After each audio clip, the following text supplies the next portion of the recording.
What's up and welcome back. I'm John Stark from BackTheMovieGuy.com, your favorite blind film critic. And this is Sacramento. Well, this this here is my room. Uh I it's not I don't live in Sacramento. This is a movie called Sacramento. I'm sorry that was a little confusing. Uh I apologize. But click like and subscribe for more reviews of films named after cities. Sacramento opens this Friday, April 11th. I was granted an advance opportunity to watch Sacramento, so I've seen it before you. Ha! I win.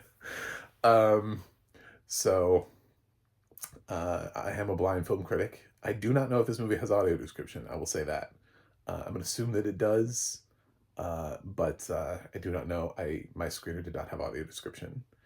For my blind fam out there, I have a purple hat on backwards. It's got a New York Yankees logo on it, black sunglasses, and I'm wearing a Loki shirt. Um, so, like the Marvel character, not like low key, like I'm under the radar. Uh, it's a t-shirt, it's a graphic tee with the word Loki on it. Anyway, spending way too much time on that. Sacramento is Michael Angarano, director, writer, actor. He's all three things. His dad showed up for this, and there was another Angarano. I don't know what his relationship is to Michael, but there's a third Angarano in here. So this is like a family affair. So seeing Michael Angarano Sr. in the cast list was definitely fun. Um, but yeah, so Michael has interestingly sort of stood the test of time. I feel like there was a gap where I didn't know what he was doing. And he, more recently, I have become aware of his roles. Like he was in Oppenheimer. I know it's really hard to remember everyone who was in Oppenheimer, but he was. He just was in the TV show Laid, and now he's knocking this out of the park. And along for the ride, he's got Michael Cera, Kristen Stewart, and my Erskine are here for to round out sort of like the main cast of the film. And he plays Nikki, who is uh, he's one of those characters that seems to be a little dissociative with the reality around them. Very quirky, beats his own drum, a little bit of a free spirit type of thing, but not in like a hippie way. Just sort of like in a um, uh, I do my own thing, I do what I want when I want to do it type of thing, you know. And he's dealing with the death of his father, and he has to he goes and gets his an old friend who he sort of has started to lose touch with to try to like rekindle the friendship. Uh, Played by Michael Cera. Glenn was his character's name, played by Michael Cera, who is expecting a baby with his girlfriend, played by Kristen Stewart, or wife. I don't know. Maybe they're married. Not everybody has to get married nowadays, so I didn't pay that much attention to their marital status. I apologize. Uh, so, um, he convinces Glenn to go on a road trip with him so that he can spread his dad's ashes in Sacramento, because that is where he says his dad went and loved Sacramento. They lived in Los Angeles, so it's not like an insurmountable ask. It's a road trip, but it's not like living in, I don't know, New York and having to fly across country. So Michael agrees, and it's like, oh man, I can't believe you. Sorry, you lost your dad. All right, well, let's go. So they go on this road trip, and they along the way, adventure happens. Adventure comes. They're able to talk. Uh, Glenn is clearly nervous about his impending fatherhood, whereas Nikki is so hard to read because he doesn't seem to think that there's a problem with him, even though he wants to be like a therapist himself. Because he, at the beginning of the film, we see him like sort of in this support group situation where it feels like he's leading it, but then you find out he's not. And so he just is somebody who's been in so many like therapy circles that he feels like he has the knowledge of to be able to lead them. Um, and this feels like a real pain. If I had to say the closest comp, the film that immediately came to my mind when I was watching this was A Real Pain. And it's the dynamic between the two. It's the dynamic between Michael Angarano and Michael Cera, with Cera taking over the Jesse Eisenberg, a little bit more of a straight character role. And Kieran is now represented as Michael, sort of the unpredictable character role. The, oh my God, what's he going to do next? And they go across on this adventure. There were some times where there wasn't dialogue, and I figured it's a road trip movie, so we could literally just be like looking at like California, you know. Um, but it has an interesting score that's accompanied to it in terms of what's brought to the film. It's that heavy percussion score that Birdman used to great effect and actually worked really well for Saturday Night, because Saturday Night was sort of this fast-paced, uh, get it done as quickly as possible. We got to get to the premiere of Saturday Night Live. Here it's, I don't know, I don't know that it works. It's cool. I still like that, where it's like your whole score is a drum kit. Um, it's an interesting choice. I don't know that it works as well here for sort of this indie road trip comedy. The stakes are not the same. It doesn't feel like it doesn't have that same energy to it that the other films that have used this heavy percussive score have. It doesn't have the sense of urgency behind it. So, um, A Real Pain utilized classical music beautifully. I think Sacramento just needed to find the music to fit it really well and go with that. Because even though I like the percussive score, I like it when it's used to a film that makes sense. I don't know that it made sense here. Probably the biggest thing that I would say to Michael is, yeah, those scores are cool, but does it fit your movie? you know, um, it would be like if he really loved Hans Zimmer's score for Dune. I was like, can you do that for this movie? It's like, I don't know that fits this movie either. There's nothing Dune-ish about your movie.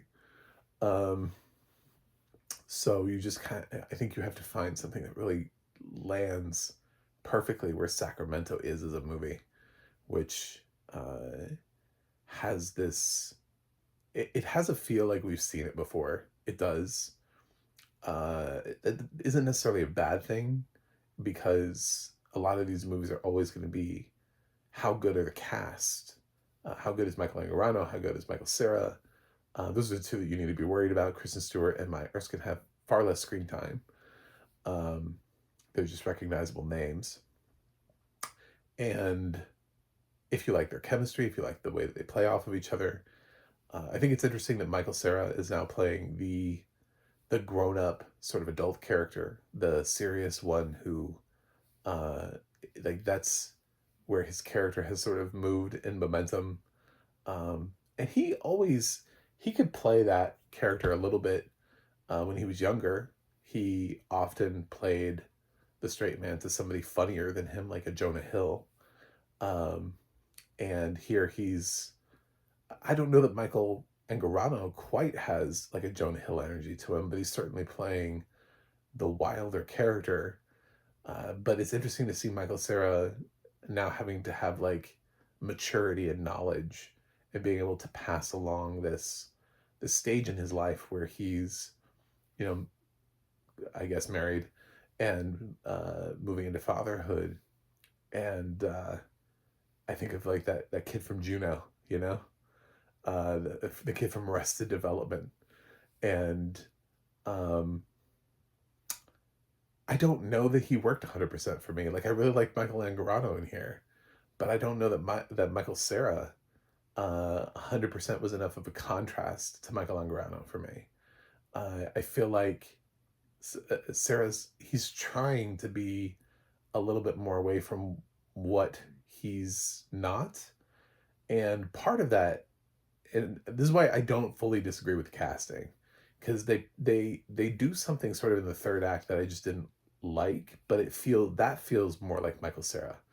So like for 2/3 of the movie, he doesn't feel like Michael Cera, and then the film kind of flips it around, and they're like, "Well, this feels like more of a Michael Cera thing to do," and I'm like, "It does," but at the same time, I don't feel like that is truthful to the character and the choices that character has been making thus far into the movie. So, while it betrays the character to some extent, it doesn't betray Michael Cera. Like, it does feel something like I could see Michael Cera doing that, um, and it kind of combined them together. It's interesting. I'm very intrigued by Sacramento, the choices that it makes, and Michael Angarano. Um, you know, there's also something to be said about being the writer, director, star of your film, is that you get no feedback. So you have to be able to, I mean, you really have to know what it is that you're doing and have a clear vision for it. But you never know if that vision is exactly what you want it to be. So um, I thought Michael worked really well, Angarano, considering it's really weird because I have to keep saying their last names. Uh, be, in spite of that, in spite of the fact that he is the writer, director, star, um, he actually does work well in this role, and he is kind of like a uh, an alternative to a Kieran Culkin type of performance, and he does fit nicely in here. And after having seen what he did in Laid, it's not that far removed from what he just did in the TV show on Peacock. So he seems to know what he's good at and what his wheelhouse is and what kind of films represent him well. Um, Woody Allen uh, is interesting. Woody Allen is a writer, director, actor, and sometimes it's perfect. Sometimes the things come together and he finds the role that's perfect for himself. Sometimes he had a little bit of a tendency to put him into films opposite co-stars where it didn't make any sense. So he overreached sometimes, mainly in the later part of his career. But when you look at something like Annie Hall, worked really well. Uh, when you start looking at later films, Mighty Aphrodite, uh, on forward, I think it's possible that somebody else could play those roles. So, and might have had a better time and might have made for a better movie. Like, didn't need to be Woody Allen. So, as Michael moves forward as a multi hyphenate, he's going to have to make the choices for himself as to when he wants to just write and direct and not star, but when he wants to write, direct, and star. It won't always work so perfectly for him. And it gets kind of dangerous because he doesn't get the kind of feedback. It's not like he can go in a room with himself and stare at himself in the mirror and put on his director cap and be like, okay, you, this is what I need from you in this situation. You're not giving it to me. I mean, well, I'm sorry. I didn't know. Didn't know that's what you wanted. Like, what kind of conversation can he have with himself, you know? So, um, it's a fun buddy comedy. I don't know that it necessarily reinvented anything or sparked a new conversation, or I don't think it's going to. don't think this is going to be one of the strongest films of the year that gets remembered at the end of the year. Any of that. Do I think it's a good time? Yeah, I think it's a good time. And I think it's an interesting film that will keep you engaged. It's not very long either. It was like an hour and a half. So like you're in, you're out, you're done. It's a quirky little road trip comedy. There's a little bit of a twist towards the end revolving where Maya kind of gets entered in. I don't want to like ruin it because it also takes the movie in a different direction than what it's presenting itself as. Um, but yeah, I thought everybody did a good job. Michael Cera he's trying. I think he's just a little bit miscast. I think this is uh, Angarano was able to work with actors who he knew, who were his friends, people he signed up with, and he obviously wanted to work with Michael Cera. I don't think he stopped to ask himself if Michael Cera was different enough from him, was contrasting enough. And I think Michael Cera is having to work too hard to try to be something I don't know that he quite is yet, or has been enough in representation, form, in other projects leading up to this. So those are my thoughts on Sacramento. And I can't say anything about the audio description because I didn't get audio description with the screener. This film may have it when it releases, may not. I got an advanced screening of it. I actually got an advanced screening before I actually had to wait for an embargo. That's how long before I've seen Sacramento, is I had to pay attention to the embargo. So you're getting to see this when the embargo drops on Sacramento. So, yeah, I'm hoping it'll have it by the time it releases in theaters. So check it out. We're gonna guess that this will have it, and go with that. So I'm gonna go ahead and grade it on the auspices that this will have audio description when it released, and it's dangerous, I know. I'm gonna give Sacramento. A B. I liked it. I did. I just don't know if I love it, but I liked it. I think part of it is the whole time I was thinking about A Real Pain, which is one of my favorite films from 2025. And it has a little bit of a different theme to it, but this reminded me so much of A Real Pain. And that dynamic, even though they're not brothers, they're best friends, but they have that chemistry, that back and forth that feels like that they know each other. And it's funny when they reveal how far back they know each other and when they met. That story I thought was really funny, like how these two ended up becoming friends. I was thinking about friends in my life, and I was like, do I have any longtime friends that I met in a weird ass way like that?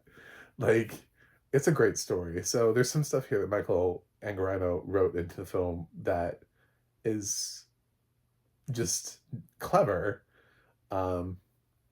There is something that they try to pull off with Michael Cera in the third act that I can't talk about because it does fall in the spoiler territory, but it is affecting the grade. If in case it seems like you're like, wow, he really seems like he likes the movie. I am beating around a bush. I'm like, there's a bush in the center, and I'm running around in circles, and I can't talk about the bush, and I want to, but there's choice that they make with Michael Cera's character that I didn't buy it, and that's one of the bigger things. So, thanks for watching, thanks for subscribing, and I'll see you guys on the other side.